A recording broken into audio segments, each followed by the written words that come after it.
Bom, essa é a questão 33, então dá uma lidinha aí no enunciado, tá? Isso daqui é uma questão sobre movimento circular, então vamos colocar aqui os dados que o enunciado nos deu. Ele nos deu a velocidade linear, né, a velocidade com que a bobina gira no perímetro aí da circunferência, está dizendo que é 0,045 metros por segundo, e eu já vou escrever aqui ó, como 45 vezes 10 a menos 3 metros por segundo, já vou deixar em notação científica para ajudar na hora de fazer os cálculos.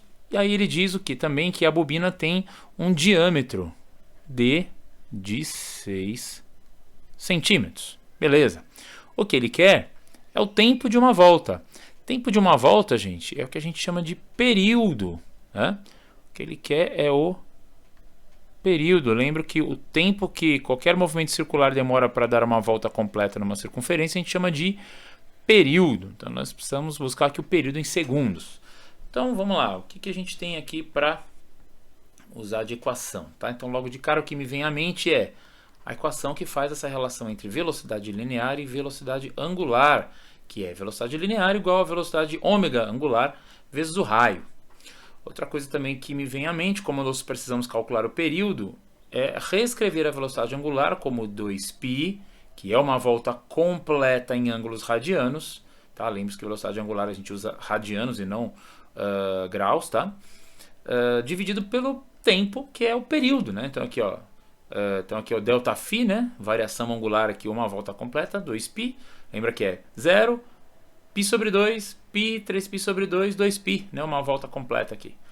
E dividido pelo período, que é o tempo dessa volta. Outra coisa que eu preciso me ater aqui, me lembrar, é que diâmetro, tá, é igual a 2 vezes o raio. O valor dado foi o diâmetro e não o raio. Cuidado, hein? Para não colocar 6 centímetros aqui achando que é o raio, quando na verdade é o diâmetro. Então logo de cara, ó, eu já vou então calcular o raio, tá? Então o raio é igual ao diâmetro dividido por 2. Portanto, eu tenho aqui que o diâmetro é 6 centímetros, dividido por 2, temos 3 centímetros.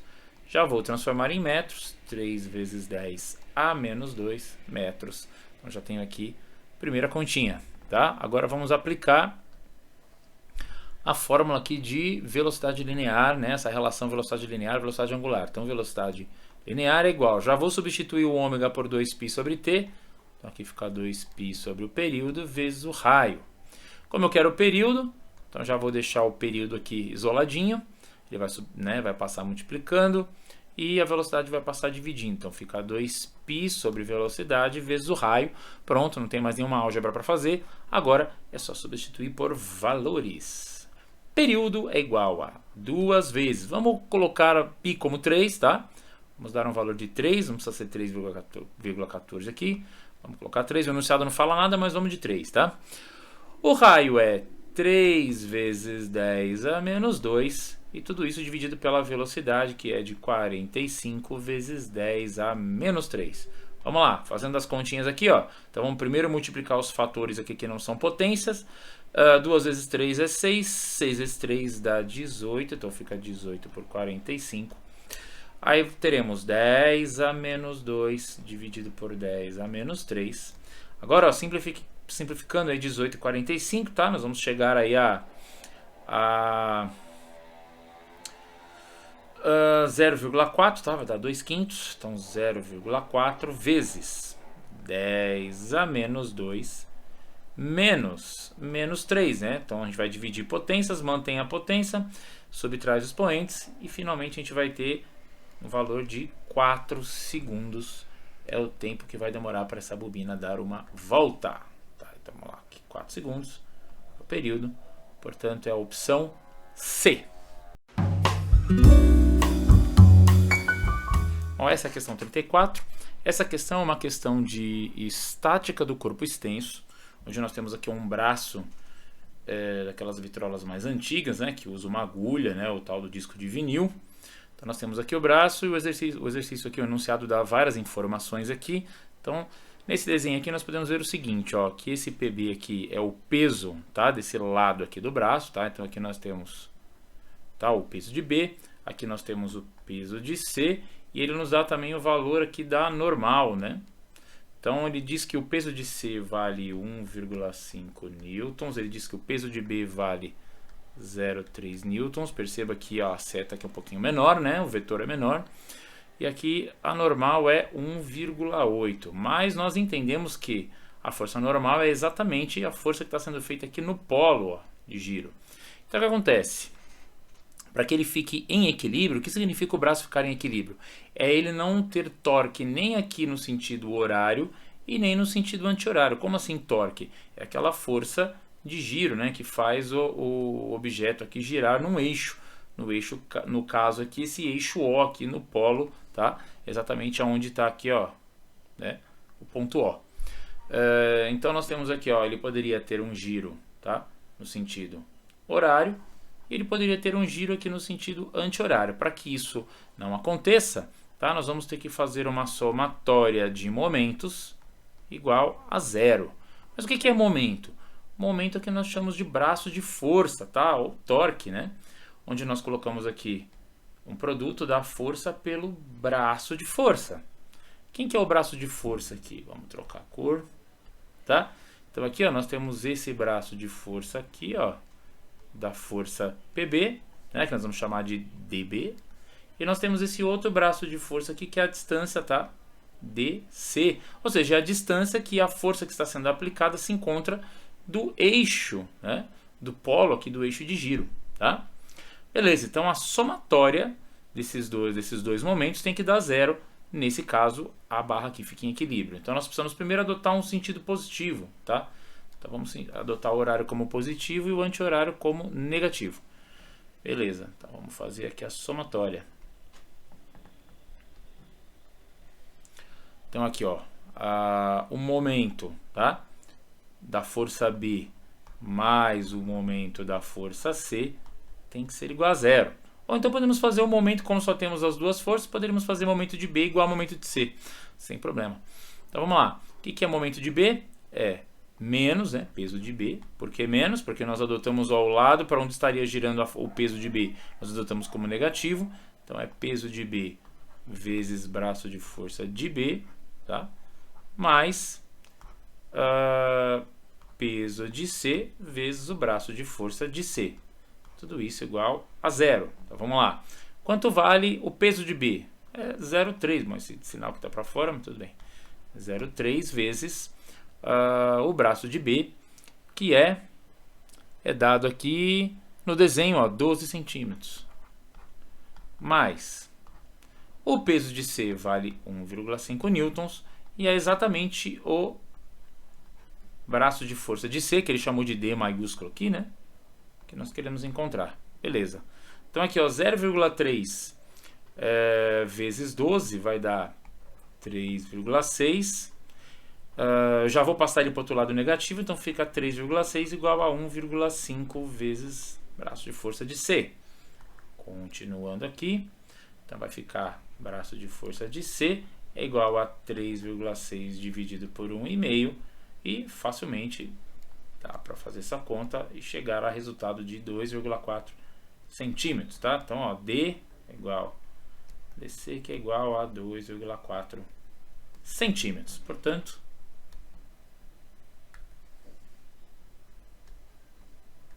temos aí a opção B, tá?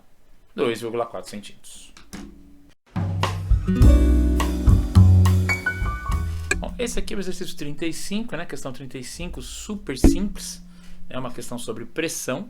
E a gente só tem que lembrar que a equação que a gente usa para calcular a pressão é P igual a força sobre a área. Então, pressão, na verdade, é uma distribuição de uma determinada força por uma determinada área.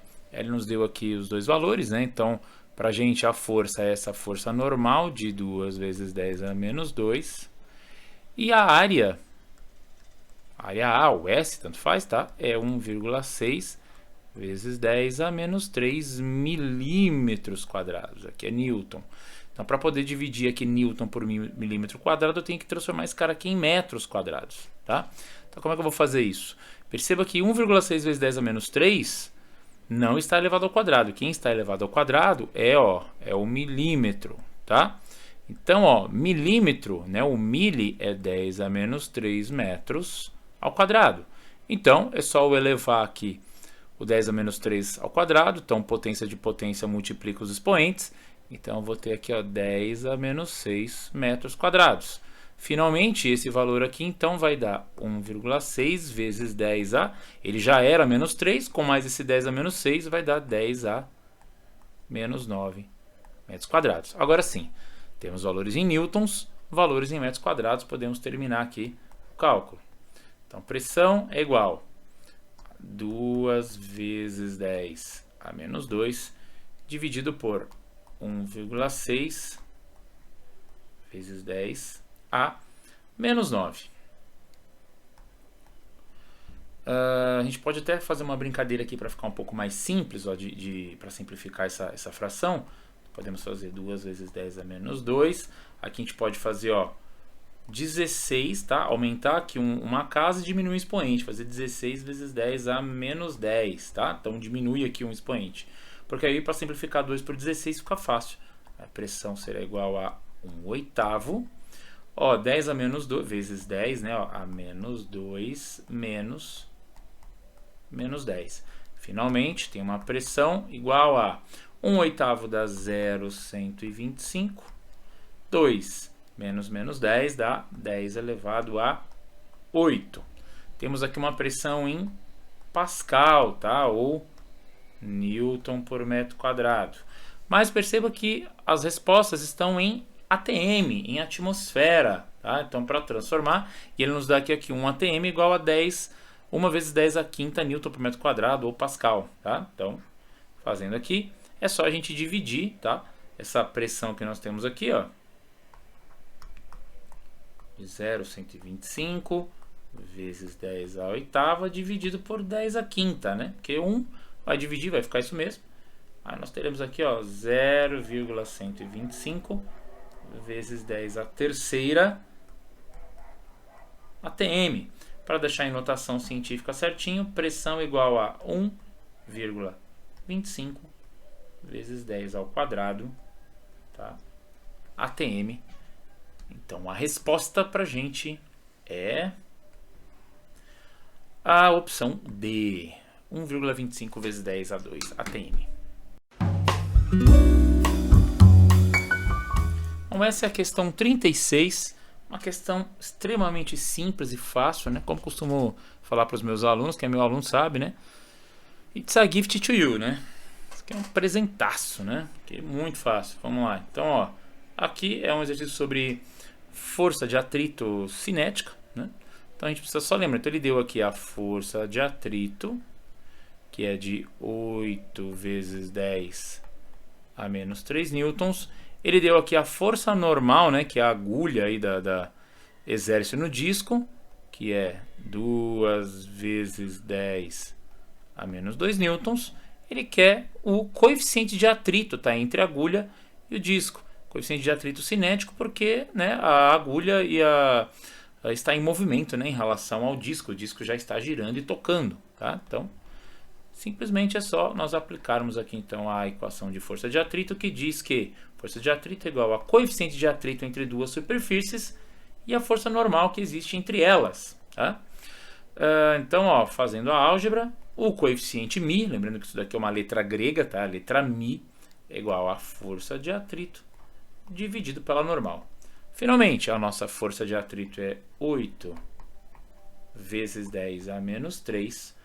A força normal é 2 vezes 10 a menos 2, ambas em Newton, não preciso fazer nenhuma transformação. 8 dividido por 2 igual a 4. Então aqui vai ficar 10 a menos 3 menos 2, subtraindo os expoentes. Então o μ vai ser igual a 4 vezes 10 a menos 1. né? Então, menos 3 menos menos 2 é menos 3 mais 2, fica 4 vezes 10 a menos 1. Esse é uma grandeza adimensional, não tem dimensão, tá? É só uma relação entre duas superfícies. Então, tá aqui, é a C. Espero que você tenha gostado desse vídeo e que tenha te ajudado de alguma forma. Não se esquece de se inscrever no canal, dar um like nesse vídeo, compartilhar e ativar os sininhos para receber as atualizações. Se você quiser a continuação desse vídeo, coloca aí nos comentários. Continua aí, professor. Beleza? Valeu, gente. Aquele abraço.